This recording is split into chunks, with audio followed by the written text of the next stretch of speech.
அவங்க கிட்ட விளக்க கடிதம் கேட்டு விளக்கம் வாங்கியிருக்கிறோம். எப்படி நீங்க அனுமதிச்சீங்க, எப்படி எதுக்காக பணம் வாங்கிட்டு உள்ள அனுப்பிச்சீங்கன்னு சொல்லிட்டு விளக்க கடிதம் தான் அவங்க கிட்ட வாங்கியிருக்கிறோம். அது மன்னிப்பு கடிதம் கிடையாது. அந்த விளக்க கடிதத்தை வாங்கிட்டு இது ஒரு ப்ரொசீஜர். ஒரு கம்ப்ளைண்ட் வருதுன்னா அவங்கள கூப்பிட்டு அதுக்கு விளக்கம் கேட்டு கடிதம் வாங்கி அதன் மேல நடவடிக்கை எடுப்போம். அந்த ஒரு ஆய்வு மட்டும் இல்லாம இன்றைக்கு அன்னதான கூடங்கள் ஆய்வு பண்ணியிருக்கிறோம்.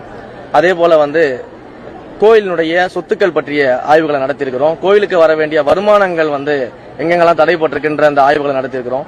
கோயிலுக்கு தேவையான அடிப்படை வசதிகள் என்னென்ன இருக்குன்னு சொல்லி ஆய்வுகள் பண்ணிட்டு இருக்கிறோம். கோயிலின் தூய்மையை எப்படி பராமரிக்கிறதுன்னு ஆய்வுகள் பண்ணிட்டு இருக்கிறோம். அதே போல கோயிலுக்கு வரக்கூடிய பக்தர்கள் எவ்வளவு விரைவாக தரிசனம் பார்த்துட்டு வெளியில போக முடியும், அதற்கு என்ன மாதிரியான விஷயங்கள்லாம் கொண்டு வர முடியும்ன்றதுக்கு பத்தி ஆய்வுகள் பண்ணிட்டு இருக்கிறோம். சோ இந்த ஒட்டுமொத்த ஆய்வையும் பண்ணிட்டு இருக்கிறோம். இந்த ஆய்வுகள் அடிப்படையில இந்த ஆய்வுகளின் முடிவை முழுமையாக பார்த்துட்டு சம்பந்தப்பட்ட உண்மையிலேயே குற்றம் செஞ்சிருக்கக்கூடியவர்கள் யாராக இருந்தாலும் எந்த பாரபட்சமும் இல்லாம எந்த தயக்கமும் இல்லாம அவங்க மேல நடவடிக்கை எடுப்போம். அதற்கு முன்பாக இப்படி ஒரு தவறான தகவலை பரப்பி ஏதோ ஒரு சாரார் மேல பாத்தீங்கன்னா சாஃப்ட் கார்னர் காட்டுறதாகவும் மன்னிப்பு கடிதம் வாங்கிட்டு மன்னிச்சு விட்டுட்டதாகவும் தவறான பொய்யான தகவல்களை இணையதளத்துல சில பேர் பரப்பிக்கிட்டு இருக்கிறாங்க.